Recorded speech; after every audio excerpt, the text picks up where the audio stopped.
To customize icons in status bar on Redmi Note 15 Pro 5G, first of all, we'll need to open settings on our device. Next step is to scroll down, and here we want to select notifications and status bar.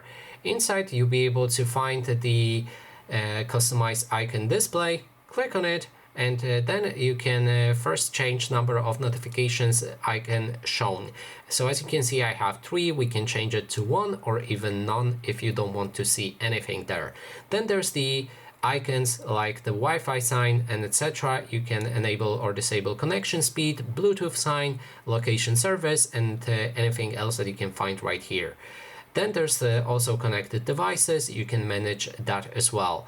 And lastly, we can also manage our battery. So if we go down, we should be able to find the battery indicator, and you can put it without percentage.